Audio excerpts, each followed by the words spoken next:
sun behind the sun. That's what the black sun is. The sun behind the sun. This is part 2. Go Greenlight to infinite freedom. Make sure to watch part 1 if you haven't already. We're going to talk about authority and obscurity this time. Enjoy.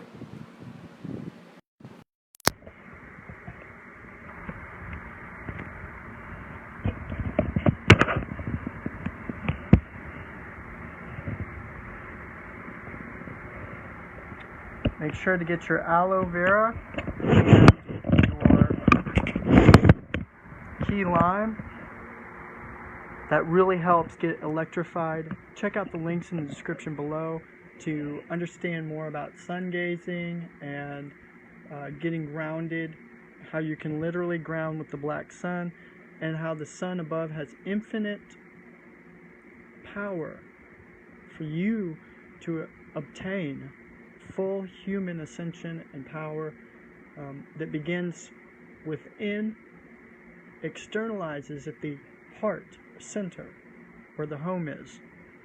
The astral light, which is within the center construct of the inner earth, Agartha, many call Mount Meru. So here it goes.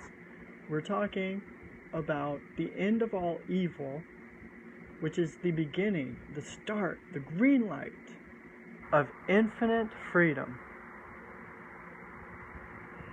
Make sure to squeeze you some key lime. I have some purple tea from some herbs and flowers.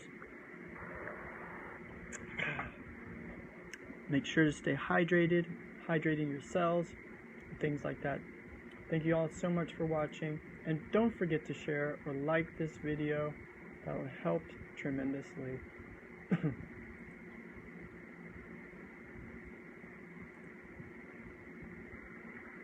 sure to squeeze the key lime. Okay.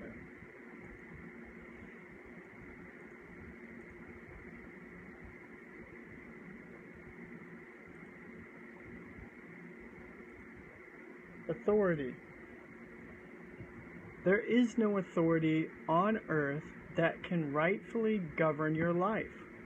Born to this world, you and you alone control your eyes, your ears, your tongue, your hands, and your mind.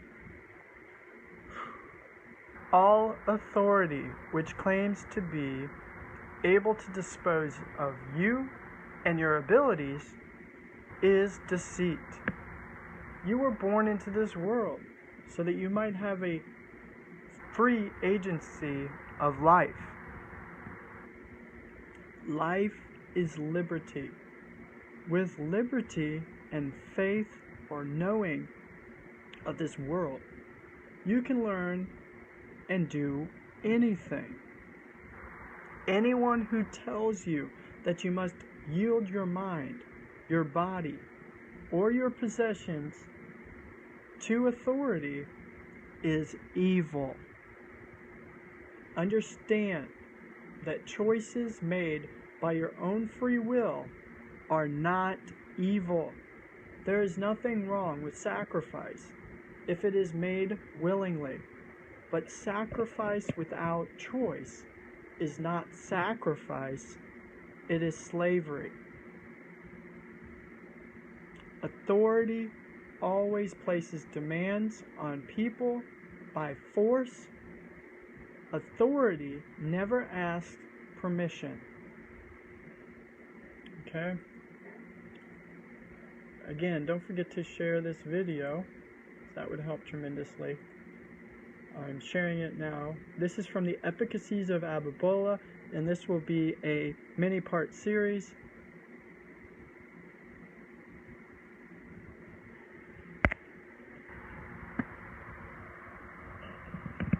So I do hope you enjoy. And check out more of the Black Sun Baby segments. as we will have many more to come. Okay.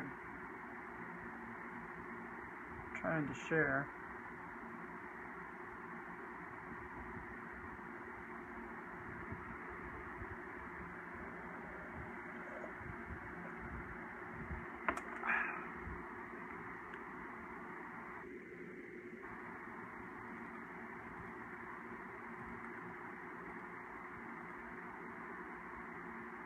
Okay.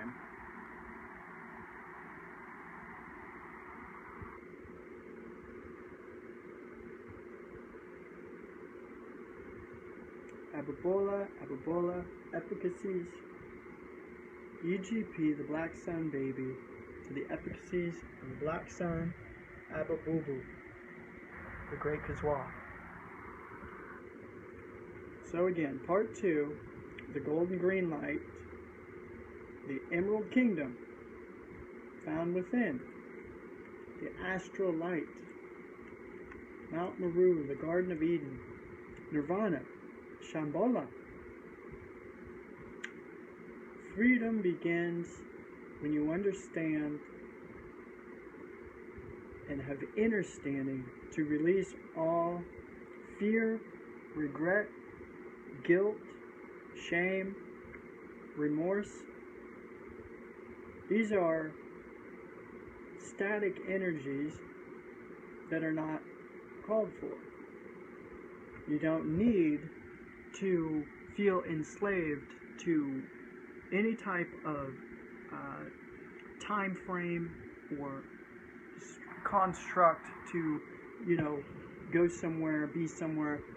There is no such thing as laziness. That is an impossibility. To be lazy would be to say that you are enslaved to some sort of obligation by which you did not consent to. Just like I said, there's no way that you should have to ask any type of permission. Okay, so authority demands that you sacrifice, but when you sacrifice by your own free will and choice, then that is a good thing. It is no longer slavery. Okay, so nothing is wrong with sacrifice if it's made willingly, but sacrifice without choice is not a sacrifice, it's slavery. Authority, as we said in the first segment, which is evil because of law, always places demands on people by force. Authority never asks permission. Okay, so this word, what comes to mind is obscured. The simplest authorities are common thieves. They use extortion or stealth to confiscate things you value. They can steal money, virtue, through rape, or life through murder.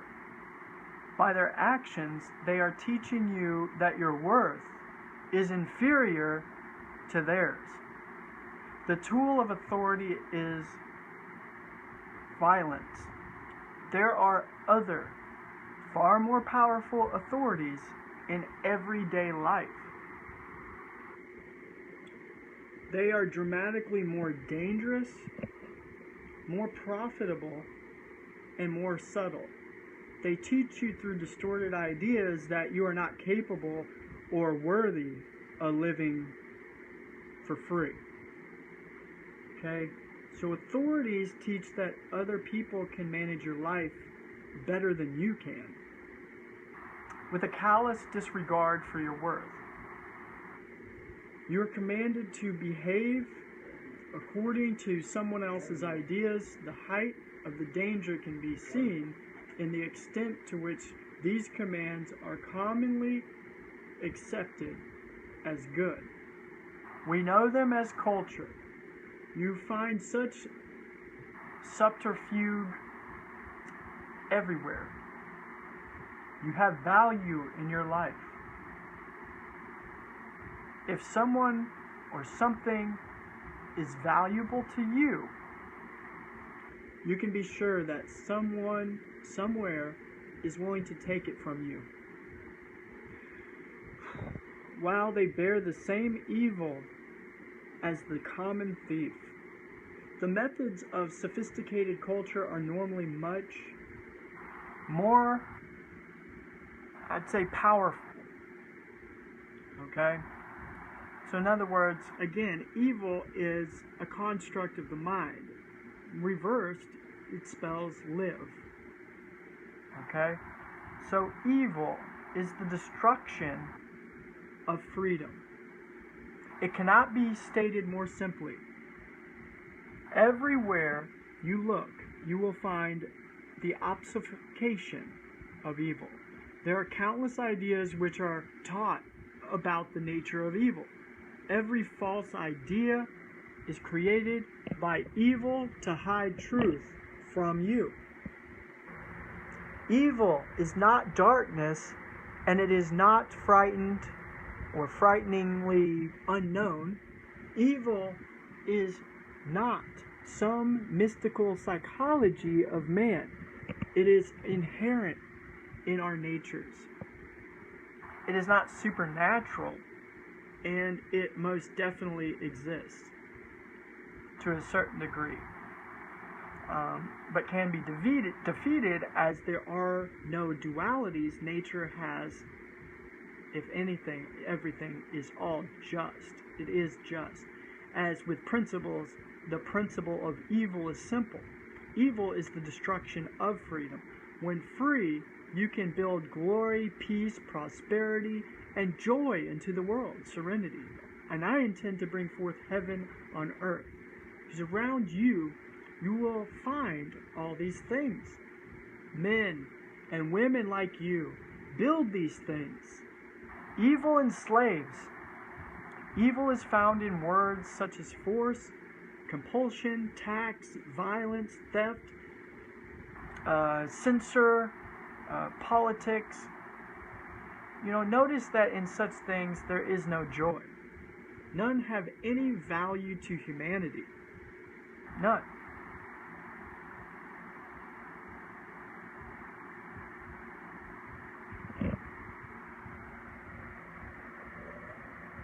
So that leads me to control.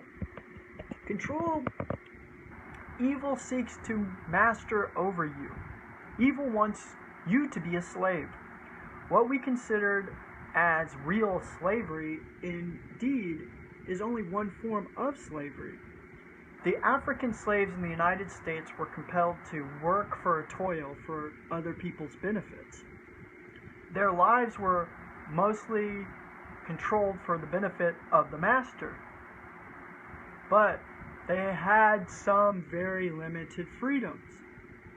Some were able to create distinct traditions and maintain families. They did their best to build joy into their lives, despite the tyranny wrought upon them.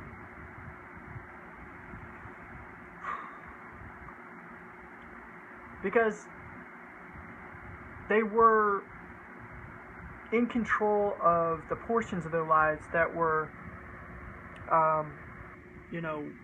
certain portions. But were they free? How much freedom does a person deserve? How much freedom can be destroyed before we recognize that it is evil? Slavery is not a concept of totality. Slavery exists wherever the freedom of man is destroyed. Theft and bullying are slavery. In history, African natives, Jews, you name it, all sorts of people, many others have experienced lifelong slavery. You could be experiencing slavery. Debt or death is slavery. The ultimate slavery is murder. Slavery stops people from being able to make choices in their own lives. However, being murdered ends all slavery, because you end this life matrix and you come to the other side. People are able to make choices for their own lives is when slavery stops. Everything that restricts your mind, your movements, and your speech is evil. Slavery is found in both the partial and complete destruction of freedom. Evil compels you to have in manners that do not benefit you or those you love. Culture and law exercise overwhelming force in the name of propriety and public good. They destroy freedom and put human lives under people's control. Okay?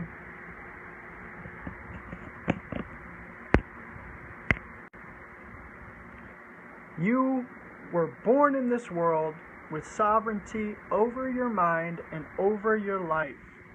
Your abilities to think, to feel, to learn, and love are your liberties.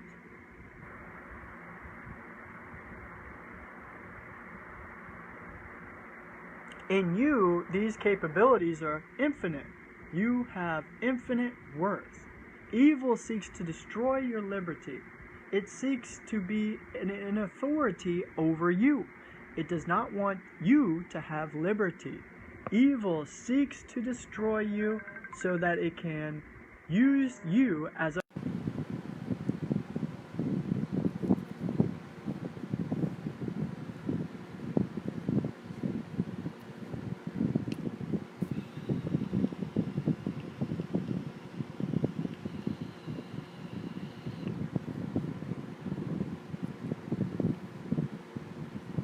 Sorry there. Okay. So, evil seeks to destroy you so that it can use you as a puppet. The implementation of evil is called authority. Authorities are evil implements as it exercises control over the lives of people. Authority limits your ability to learn, to think, to feel, to love, and to grow.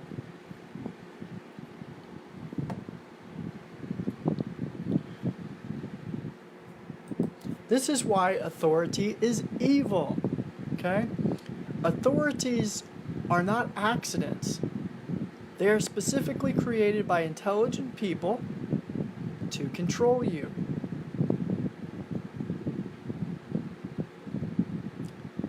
To control your family. To control your neighbors. For how can you love your neighbors if you follow your leaders and your leaders call themselves authorities? Therefore, there is a double-speak hypocrisy that takes place. There are two tools that evil makes use in order to accomplish this. Both tools destroy freedom. They are culture and violence. Each of these tools of authority has weapons which are used to attack your liberty. The weapons of violence are theft, imprisonment, torture, rape, and death.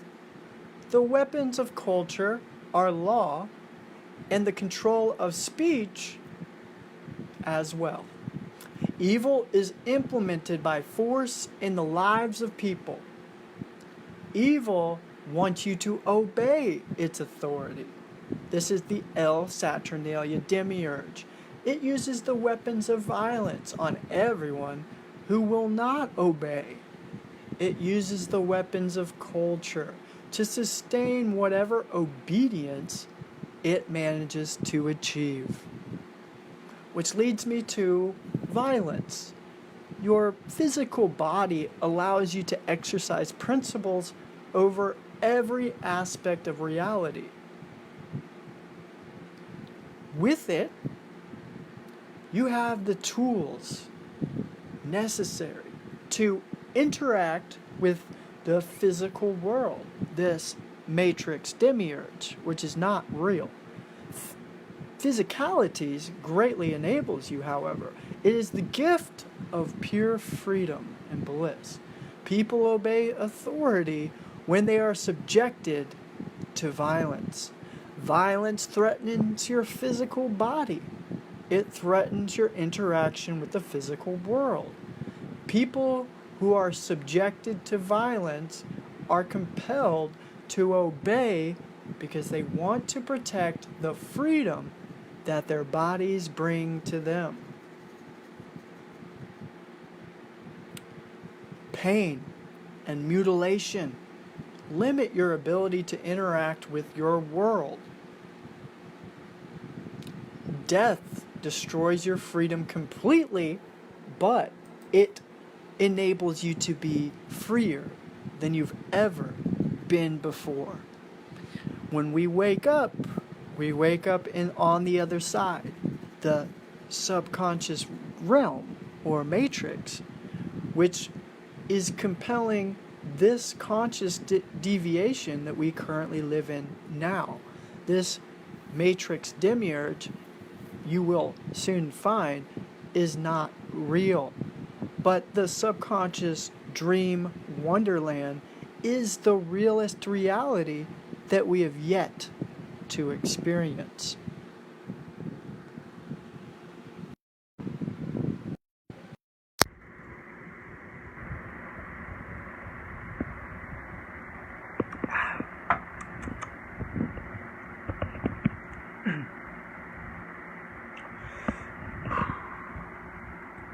The lie of tyranny is that you will maintain the freedom of life by obeying authority. The choices it offers you is a lifetime of obedience or death. Evil is the master of deceit. The object of evil is not violence, but obedience. The purpose of violence is to compel obedience. It's the design destruction of freedom. Whether submitting to authority and obeying, or allowing it to destroy you physically, you have lost your freedom. The only way to maintain freedom is to fight tyranny at all times and at all costs.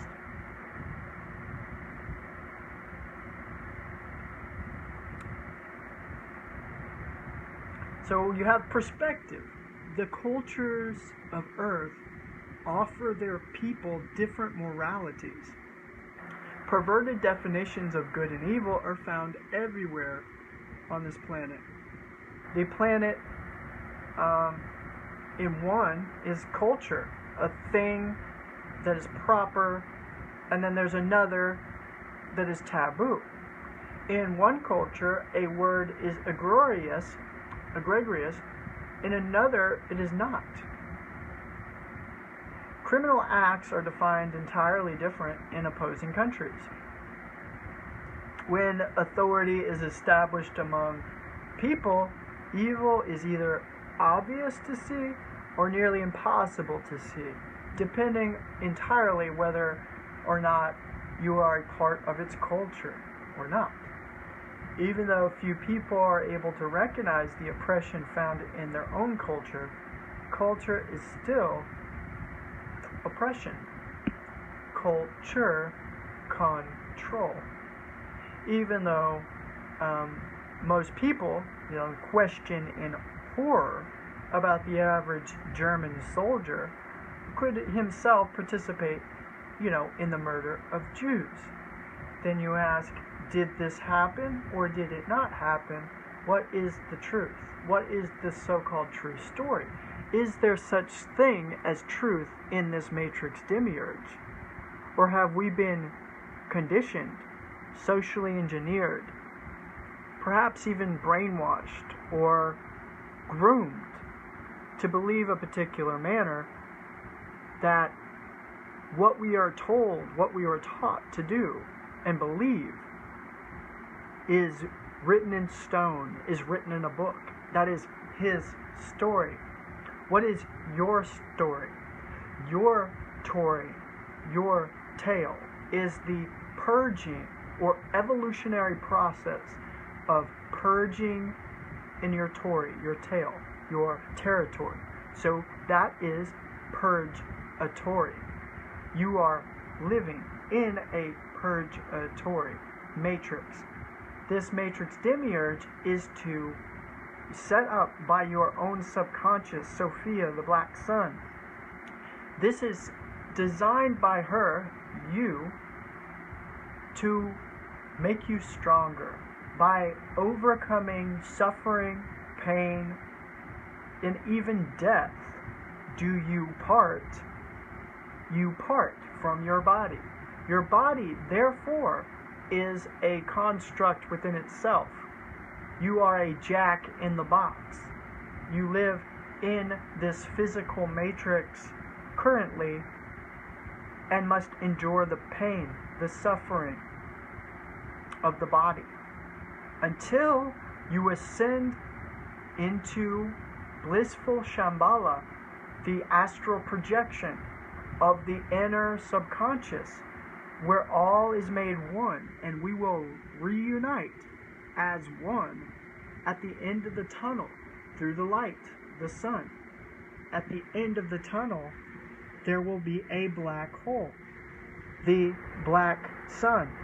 This black hole will take you to the other side of your existence, your reality, where you become one as with God, as mentioned in all these stories. These stories are allegorical in nature, anthropomorphizing the sun, the black sun, Mercury, the second sun, which I have in description below. There is the moon, a parasitic energy with Saturn that are holographic lights that wish to absorb your emitted energy from you. So, when it comes down to most people, they question the horror of how millions of average people under an umbrella of things such as communism, socialism, which could bring their brothers certain death at the hands of a police.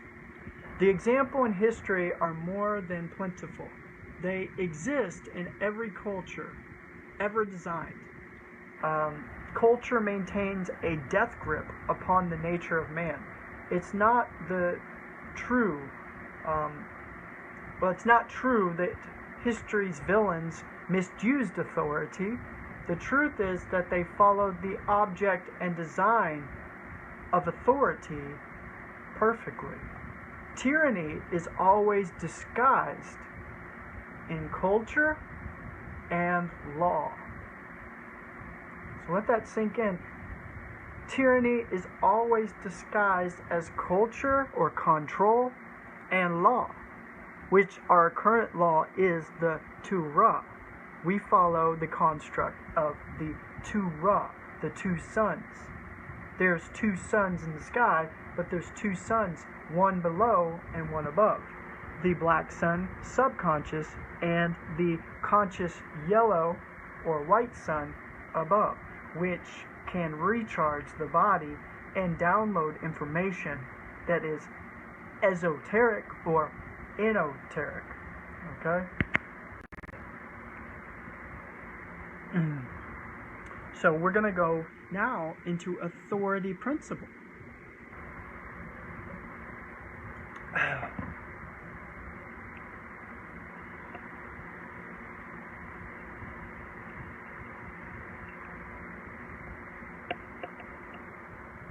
Authority principle is described by the behavior of people who live under the rule of law. The authority principle shows that people obey anything and anyone that they believe is authority.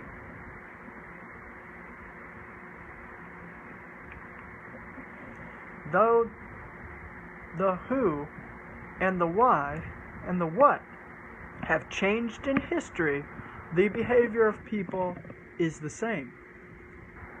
They obey. When people are taught that obedience is principle, they obey, whether it's in a belief system or religion.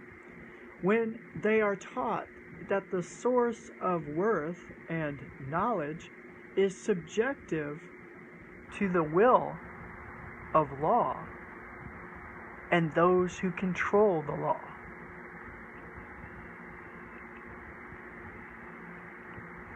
Examples of authorities are governments or godverments, bullies, mafias, thieves, and kings.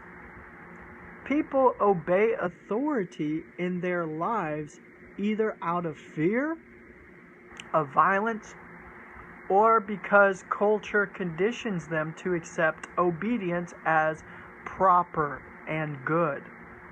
Authorities always use both tools. The most successful authorities do not have to use violence as often because of the strength of their cultures or controls, con men, just like the Phoenicians, which are the phonies system. Both culture, control, and violence enforce authority. Under authority, people have obeyed law to the atrocities of history. The murderers, raping, and looting under chieftains, kings, emperors, communism, and Nazis were not perpetrated by small groups of men. They were performed by thousands and even commanded them. They would have refused otherwise. These people would have never committed such egregious evils on their own. If a random person had commanded them, they would have refused. So why, at the behest of a perceived authority, do they obey? Obedience is authority. Obedience to authority is the authority principle. People will obey authority no matter what is asked of them. They obey because they have been lied to. They have been falsely taught that principle is found in law or the Torah. In history, it is difficult to imagine why some cultures are so much more violently depraved than others. Authority is the reason. Cultures, or controls, with the least influential authority are the most peaceful, and by definition, the most free. Cultures, or controls, with the most influential authorities are the most violent, and by definition, slaves. Anytime you are compelled to act in obedience to authority, you're being influenced by this principle. Evil uses the authority principle to condition people to obey without questioning what, why, or whom they are obeying. Destroying your identity to gain power over you is the modus operandi of evil.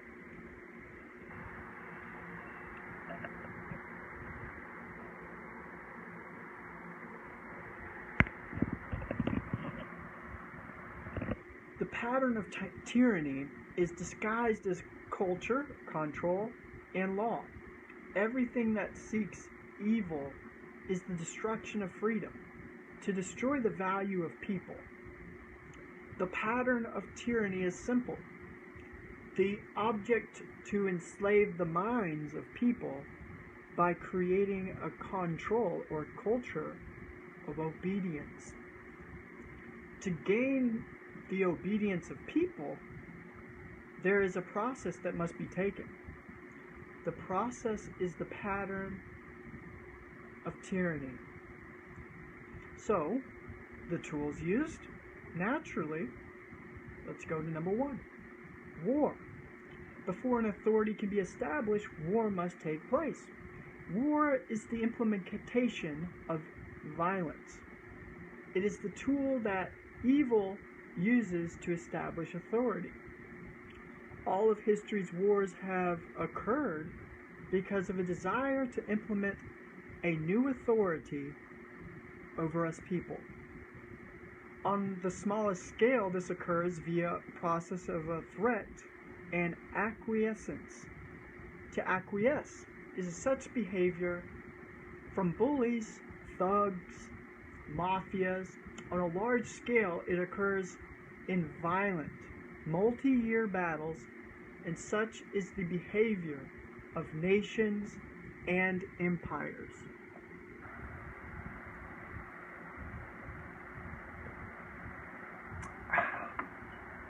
So, from war, we need enemies, right?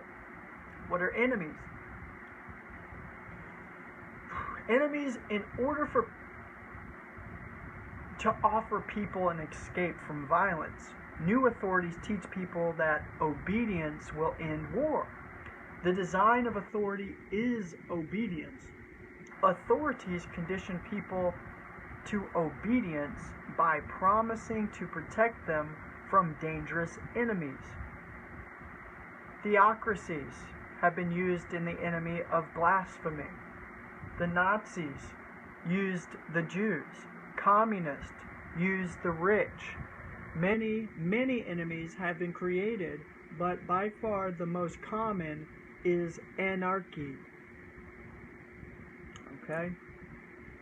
Anarchy. So, this leads me to the problem, reaction, solution, which is, naturally, protection. In order to engineer a culture and pervert the free thinking of men, evil must create an enemy. It is not important to tyrants who the enemy is. Tyrants offer protection from these enemies in exchange for obedience. Take careful note that they protect, but obedience is mandatory. Whether or not you wish to have the authority over you, you will obey or they will revert to violence. The enemies are only created to ease the burden of obedience from the minds, hearts, and souls of the people. Cultural enemies are an illusion. They are not real. Benjamin Franklin taught that those who give up liberty to gain security will soon have neither. This is not an idle observation. The pattern of tyranny clearly shows that the entire purpose of presenting you with the need for security is to convince you to yield to your liberty. That is everything authority wants.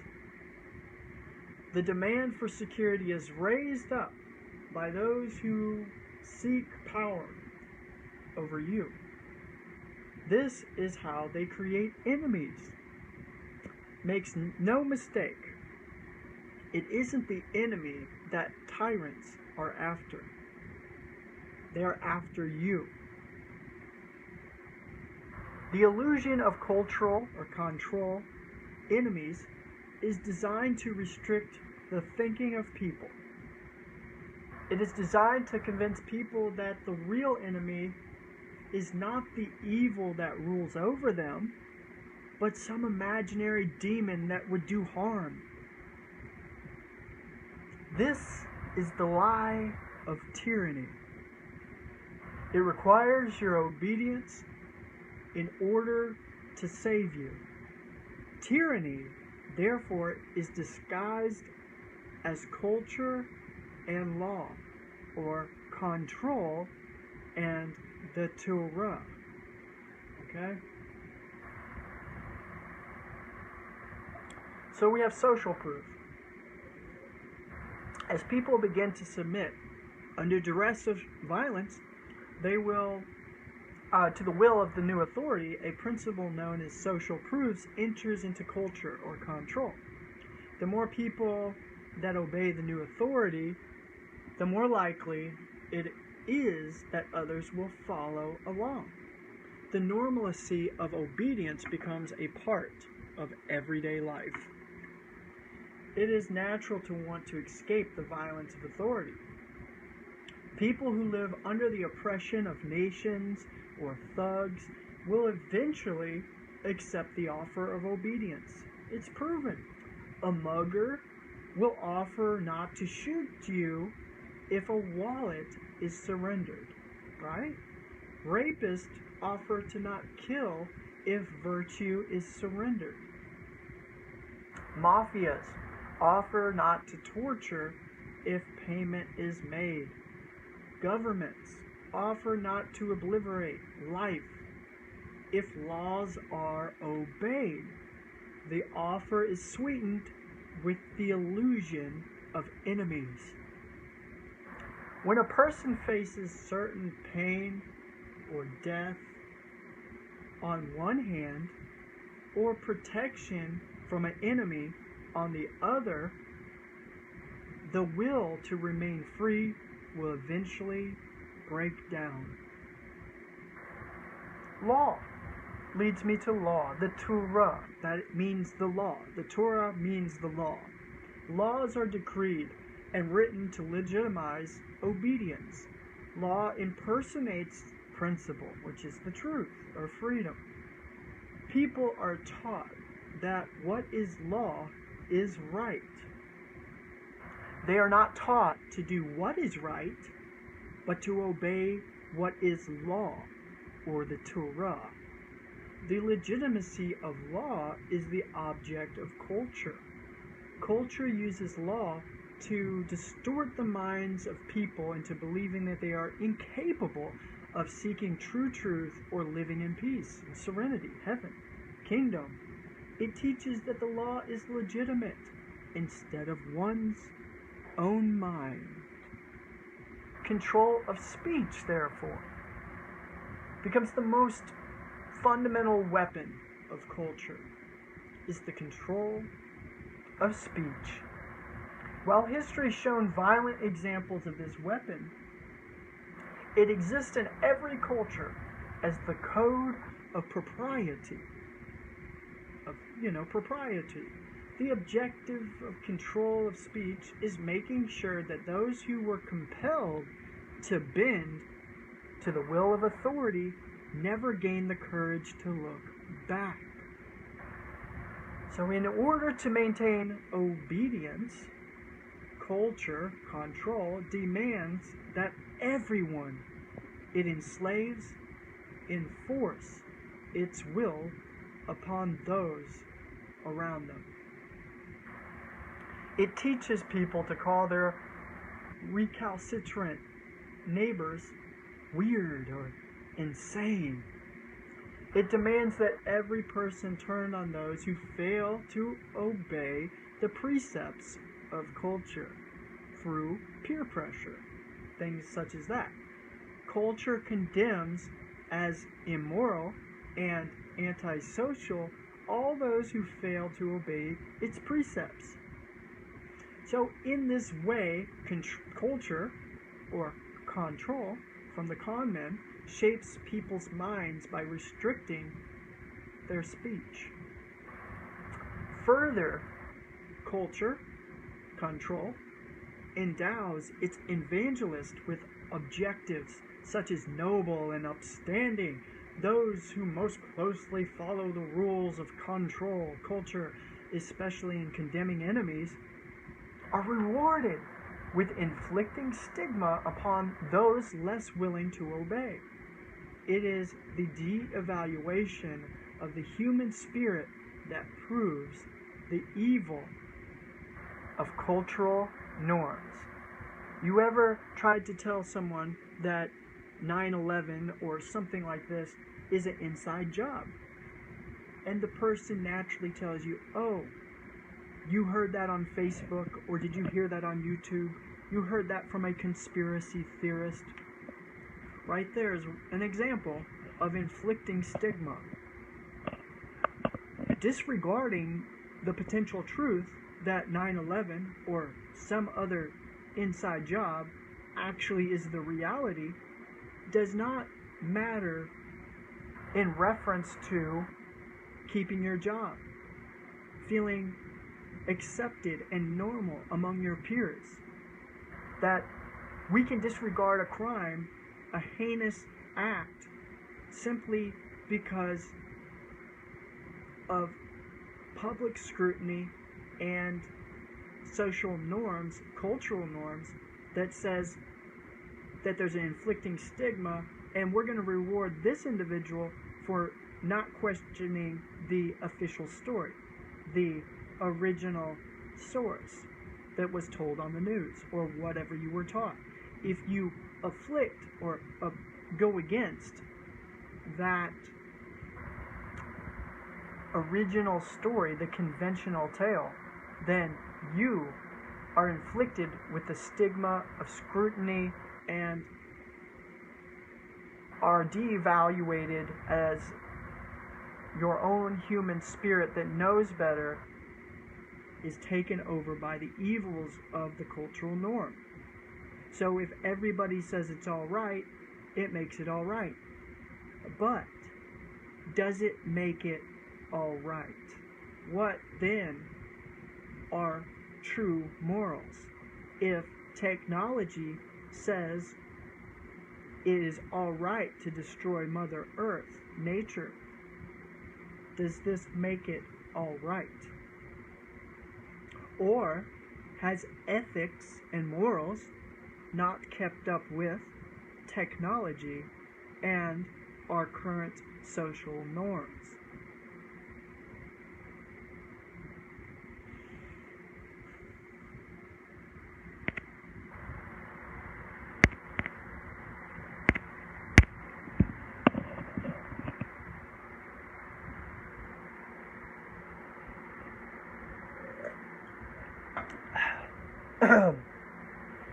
Those, therefore, who exhibit recalcitrance or suggest rebellion against authority are ostracized, berated, and demonized. It is hard to endure the loneliness associated with fitting outside of popular culture or control. This is how the control of speech is a weapon designed to break the spirit of man. It is a weapon designed to compel you to obedience. Once the people under a culture control begin to enforce the control of speech upon each other, authority has been established. It now rules the very people who enforce its power. This is the design of culture control. The authority can now do with you as it pleases. Okay? So, that's where we're at right now. I'm going to take you to a video, which I've put in the link description. It's called Increasing Human Energy. Let me pull this up as I take a brief breather here. Don't forget to take your moringa. And see, by consuming moringa, the real heirloom stuff, by the way, you can free yourself from health maladies. The maladies of illness, of dis-ease, of mental disorder.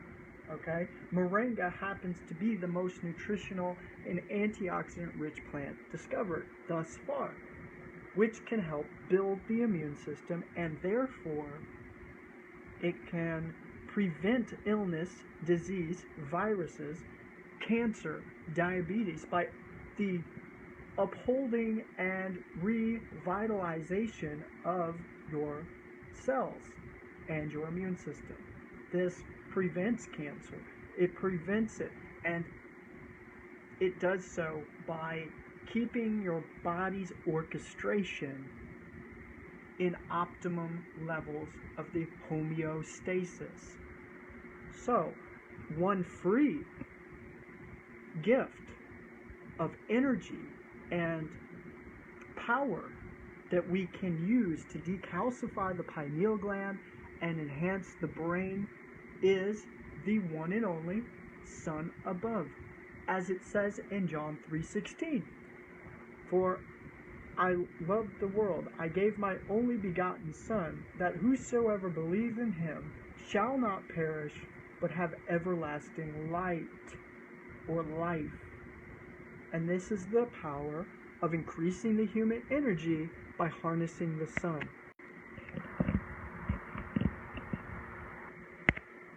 So, I'm going to play this video. See here how I can do this. 1 second.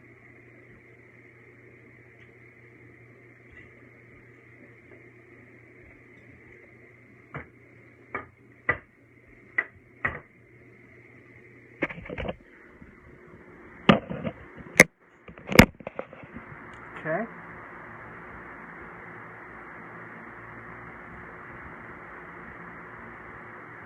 By harnessing the sun's energy, according to Nikola Tesla. Increasing human energy by harnessing the sun's energy, according to Nikola Tesla.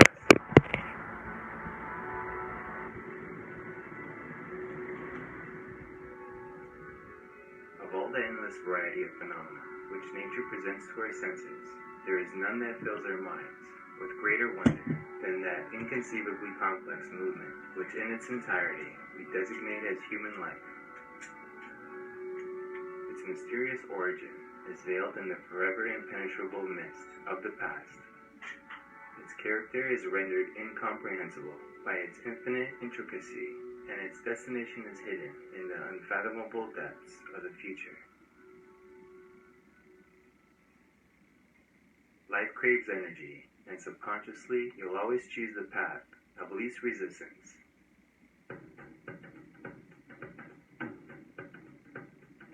That's why high-calorie food tastes better. That's why whenever your beliefs are questioned, you naturally refuse any arguments. That's why people feel more depressed when there is no sunshine outside. All default responses are just energy-saving reactions. How can we gain more energy?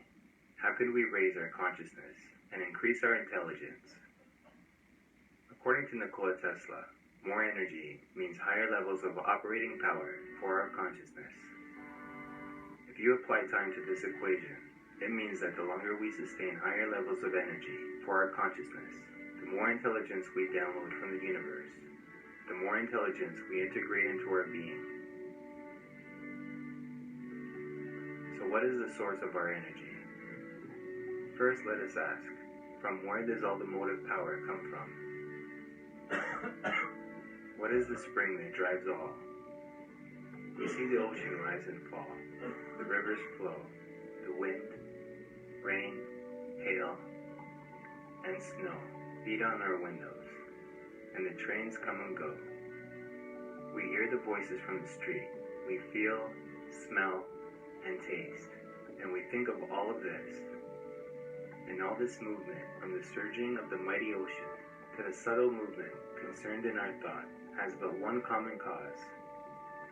All this energy emanates from one single center, one single source. That is the sun. The sun is the spring that drives all. The sun maintains all human life and supplies all human energy. How to increase human energy? In order to increase the energy, we have to think in terms of speed. Food is one of the most important elements of increasing your mass. What we consider as food is just processed sunlight. Plants, with their photosynthesis, combine carbon, hydrogen, and oxygen, and bind them through sunlight, forming the CHO molecule, fat, that we consume through food and burn for energy. However, The actual energy comes from freeing the photon's light between the chemical bond. That's what produces heat. That's what gives calorie-stored photons. We eat sunlight for energy.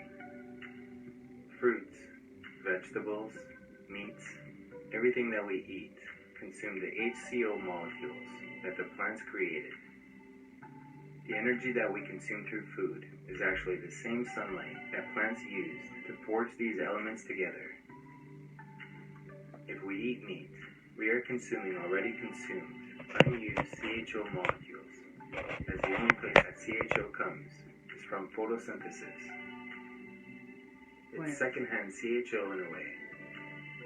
Consuming CHO directly from plants, fruits, and vegetables is certainly equivalent to adding mass of higher velocity. It is certainly preferable to raise vegetables, and I think, therefore, that vegetarianism is a commendable departure from the established barbarous habit that we can subsist on plant food and perform our work, even to advantage, is not a theory, but a well-demonstrated fact. Abbaboobo. Many races, living almost exclusively on vegetables, are of superior physique and strength. There is no doubt that some plant food, such as oatmeal, is more economical than meat and superior to it in regards to both mechanical and mental performance, says Nikola Tesla. Amen, Rahu. Abbaboobo. The consumption of secondhand food is one of the main limits we put on ourselves for evolving as a race into more intelligent, kind, and less animal-like species. To free ourselves from animal instincts and appetites which keep us down, we should begin at the very root from which we spring. We should effect a radical reform in the character of the food. A vegetarian is defined as someone who avoids eating all animal flesh, including fish and poultry. Scientific research shows that vegetarian and vegan health benefits increase in many ways throughout the body, such as preventing cancer, beating heart disease, lowering blood pressure, preventing and reversing diabetes, helps fight gallstones, kidney stones, and osteoporosis, asthma, and much more. The vegan diet is the healthiest overall. Abbaboobo. Truth. Preventing cancer. Large studies in England and Germany have shown that vegetarians are about 40% less likely to develop cancer compared to meat eaters.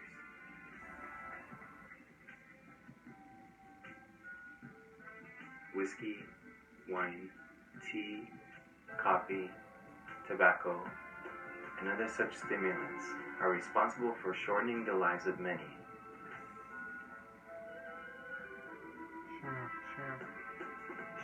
I do not think that rigorous measures of suppression of habits followed through many generations are commendable. It is wiser to preach moderation than abstinence. To conclude, consume food that's closer to the sun. Avoid unnecessary enlargements of your body that'll use more energy. Avoid energy-wasting habits and unhealthy addictions that serve solely to your ego. Another answer that we have found to the above great question, to increase the force accelerating human movement means to turn the uses of man more of the sun's energy. Imagine what we can accomplish if we all focus our efforts towards creating more sustainable ways of generating energy, cleaning the earth, reducing hunger, finding solutions for interstellar travel. That's the secret formula for increasing human energy, according to the great mind of Nikola Tesla.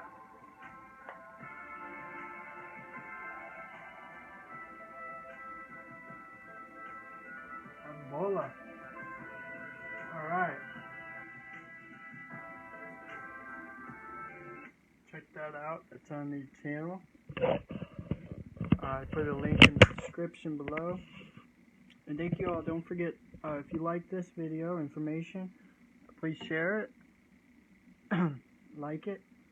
It would definitely help, as we are talking more about freedom, infinite freedom, and in infinite freedom, finding peace. You, therefore, can circle the square instead of squaring the circle. and you'll understand what that means if as you progress through our videos and our information, you know, stuff like that. We have a lot of really pertinent information and guidelines that can help inspire with information, which leads to motivation, and then it leads to change. Okay? So at first there may be scrutiny or hate. Hate is only fear plus ignorance. It's a learned behavior, right? There is no opposite of divine love. Okay? Divine love is from our Creator, our Maker. So, that is what will free us from the bondage of enslavement, which leads me to enforcement of authority, as we talked about. You know, they enforce in our culture or control what we should eat, what we should wear, what we should be like, okay? But what and who are you really? To connect with that is to surrender or let go and leave the social construct or the matrix demiurge, if you will. So, leading into the tools they use in order to propagate such authority through culture leads me to the last point I'm going to make in this segment. It's enforcement. There are times when authority must revert to violence in order to maintain obedience. There will always be a small minority who refuse to obey the tenets of cultural law.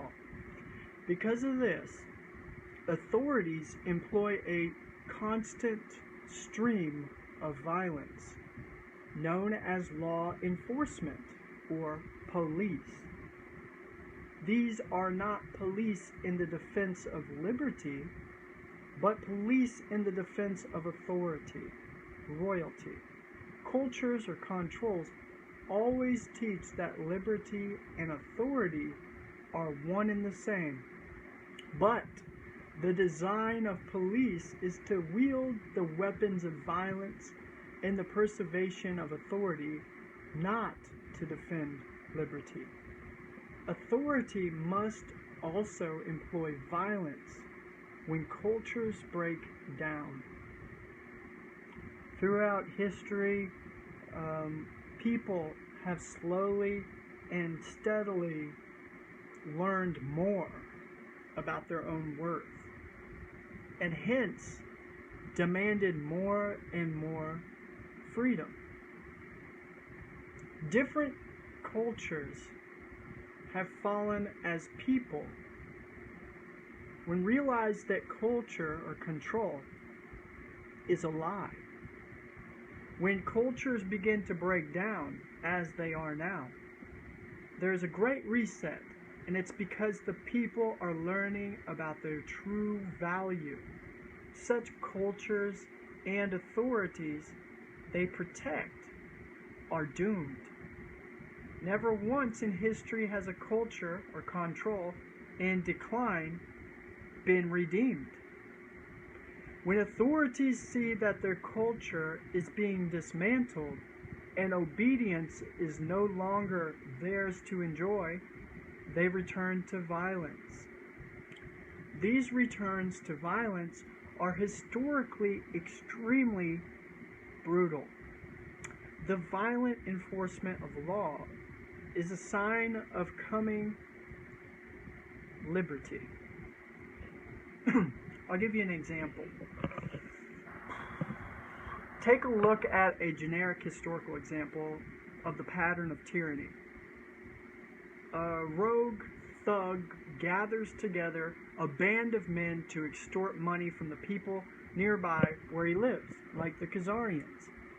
In his success, he plunders massive amounts of money, grows his gang into an army. He successfully kills the previous officers of law and enforcement.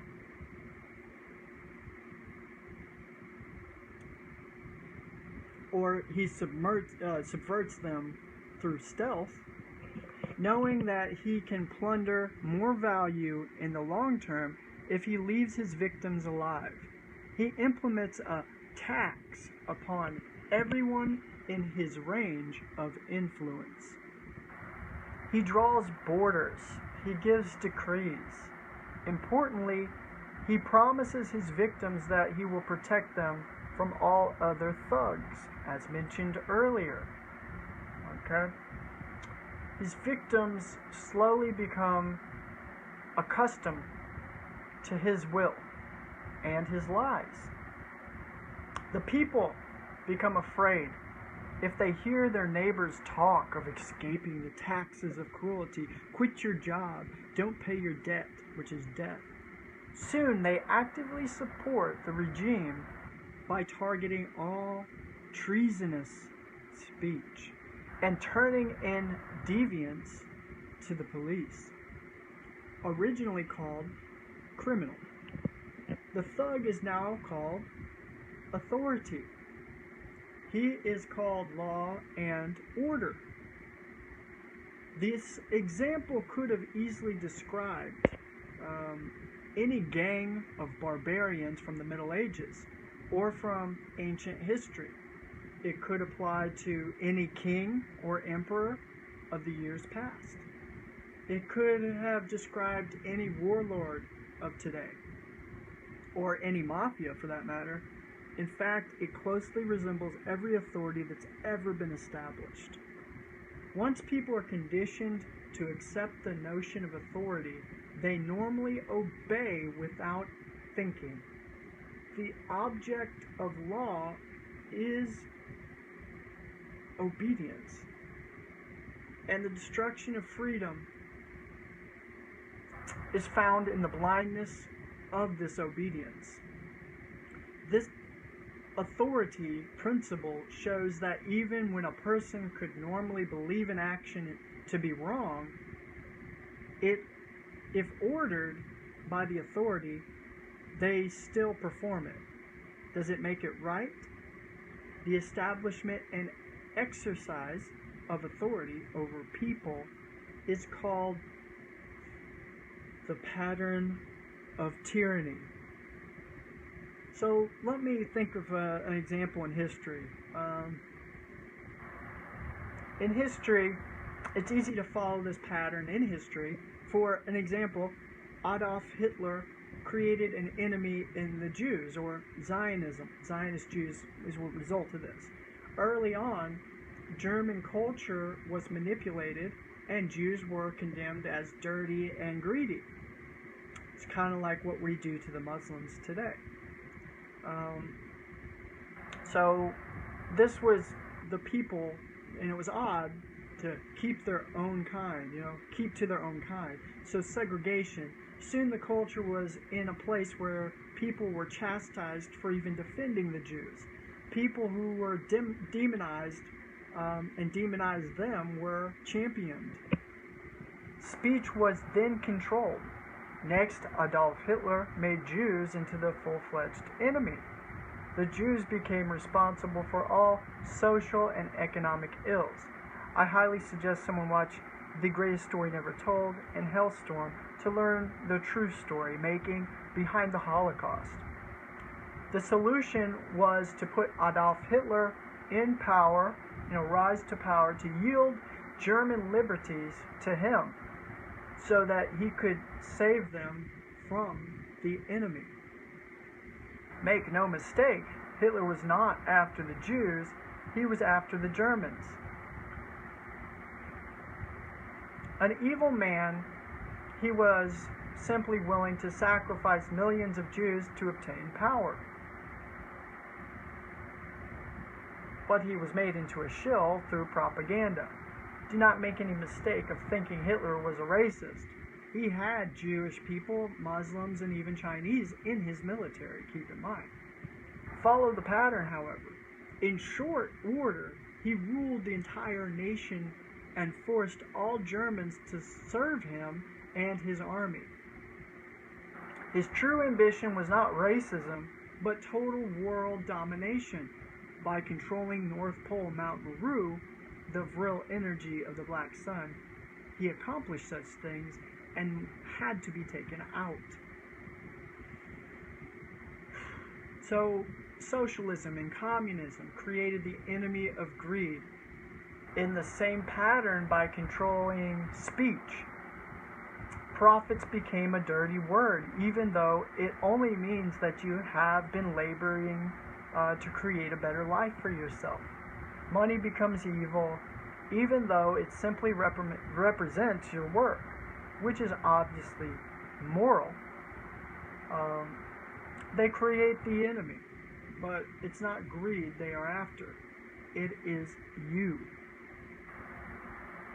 If they can convince you that your money and your labors are the enemy, then you will yield those labors and your money to them.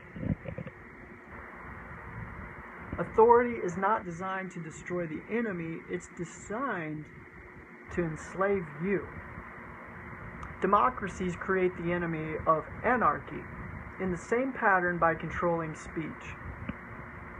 It becomes immoral to suggest that one could break the law. It does not matter which law or what it says. Nobility is placed on the payment of taxes no matter how much they demand of you. It's considered patriotic to fight for your country or to pay your tax, your due, your tariff, your fee, whatever's demanded of you. It becomes noble. It is the highest form of cultural control, proprietary, to obey the law, regardless of what it says. The enemy is the fictional anarchy, wherein no individuals is safe, because everyone is a tyrant. In order to save you from anarchy, you yield authority to the law. You obey. Evil is not after the destruction of anarchy, it is after you. If you can see the tyranny and a culture control that demands that you obey, no matter what is asked of you and no matter who writes the laws, then you are beginning to understand the nature of evil. Everything that is evil teaches you that you have limited worth.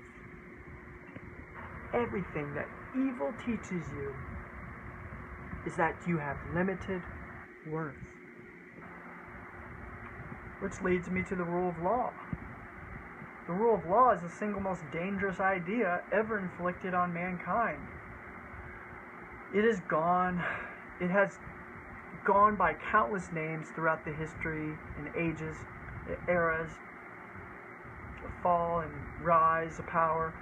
In more basic tribes, it's known as respect for elders. In the tyranny of royalty, it is known as nobility, birthright, and divinity. In communism, it's known as the supremacy of state.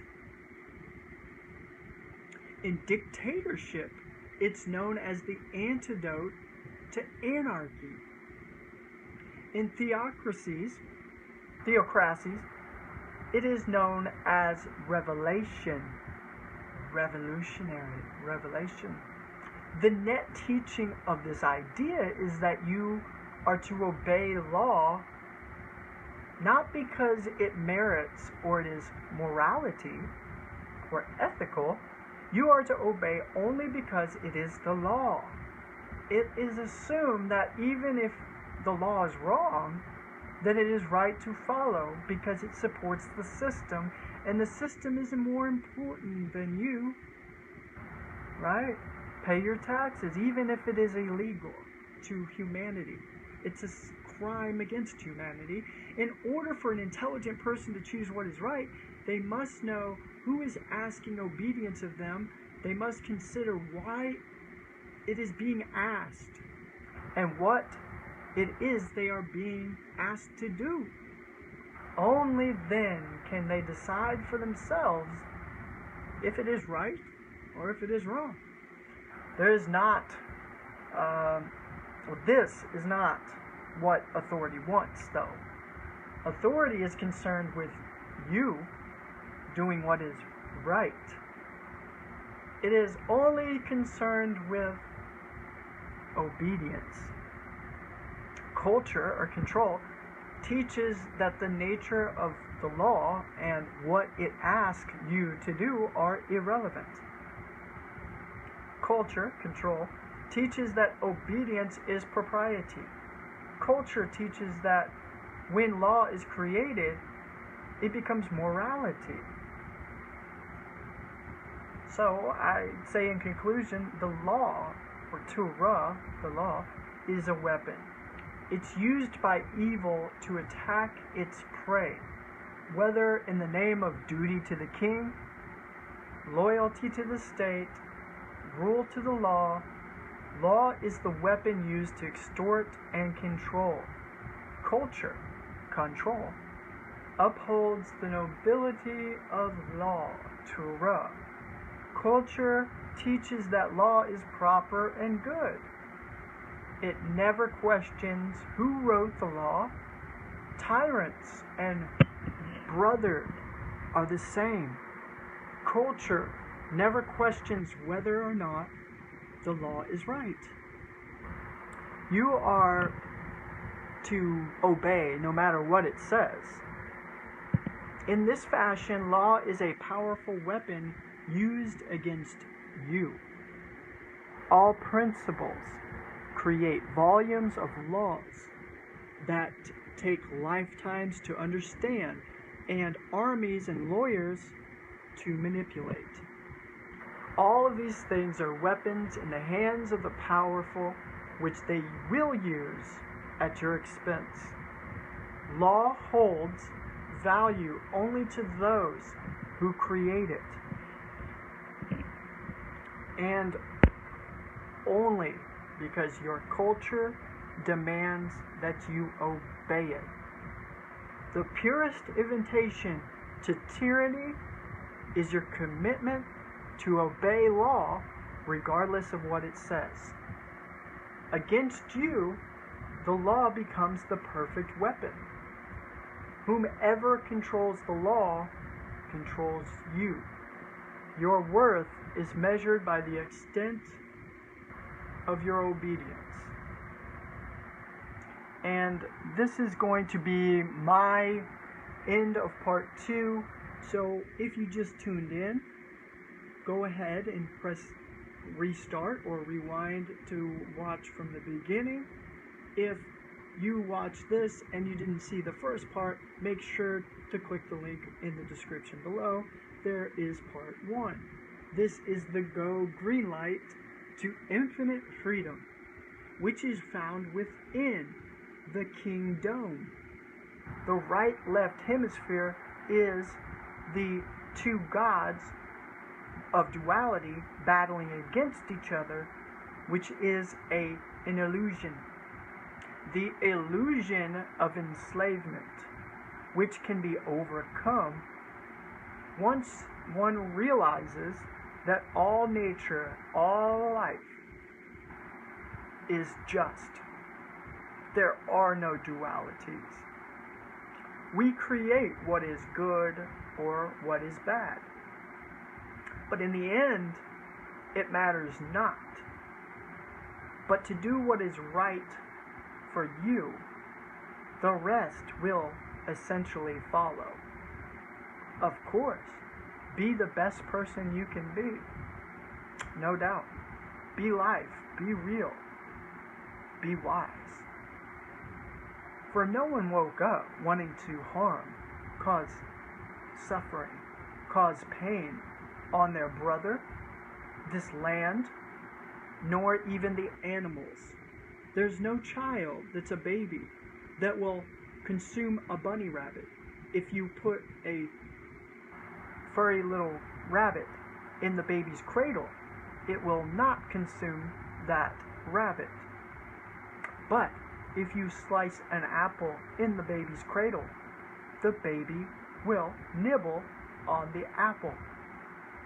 Hence, fresh organic fruits, vegetation, plants, veggies, and nuts are the reward of Aurora Borealis, the produce by which our hands are used to harvest and to consume the luscious reward of God, the Maker, the Creator's perfect nature, divine, from the black sun, is what revitalizes, is what enhances, is what feeds our body these electrical bioplasmic energies, these biophotonically rich, enzymatically powerful energies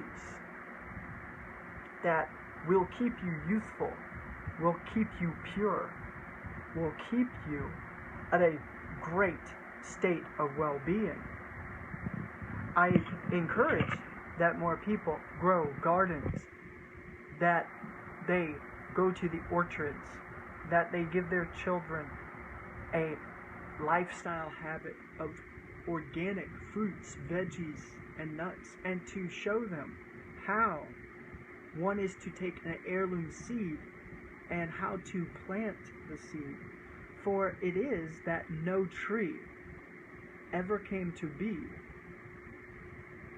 without planting or sowing of the seed. When you plant a seed, then the tree will be. Thank you for watching this part 2 of the Greenlight Go to Infinite Freedom. Abbaboobo, Abbaboobo. May all receive this message, and may my power of me and the black sun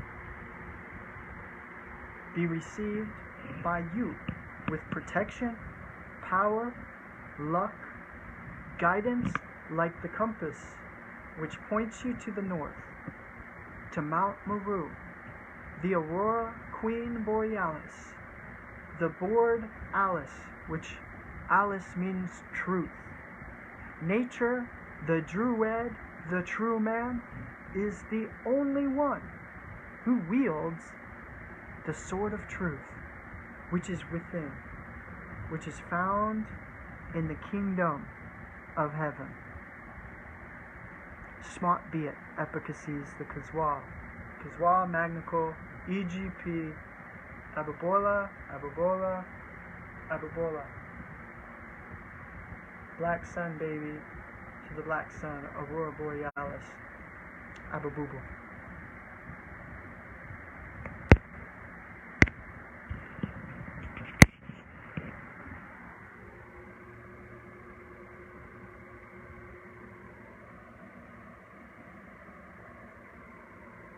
X marks the spot, going home where the heart is.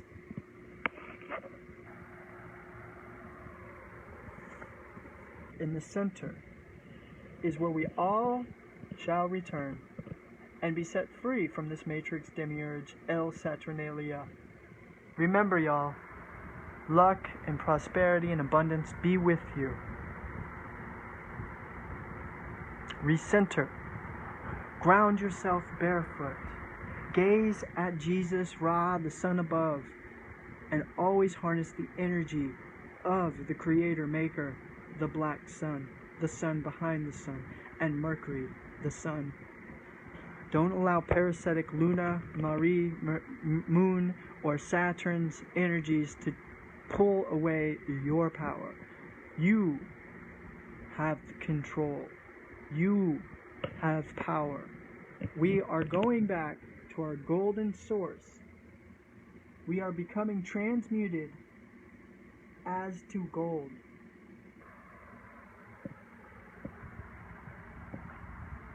That is what this symbolizes. This is victory. The dielectric acceleration in the center of the hollow inner earth is what makes your heart beat. Feel it. Allow it. Visualize and see what your subconscious intentions, your dreams, your mission, your goals are.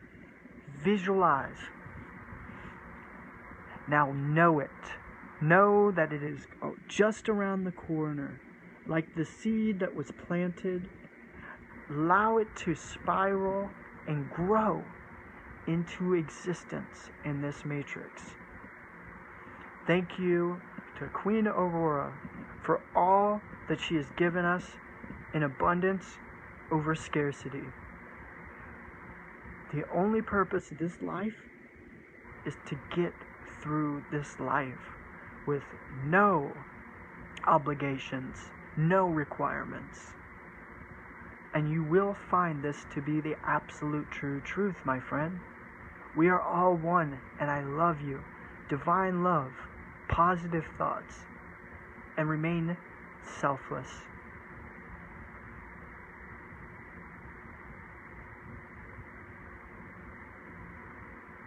Thank you. Now, recognize these things. Never forget your mission. What tree was planted? Maintain it. Respect it. To disrespect Mother Earth, Gaia, the Black Sun, Aurora Borealis, is to disrespect, is disconnect. So respect your creators. Now, let it go.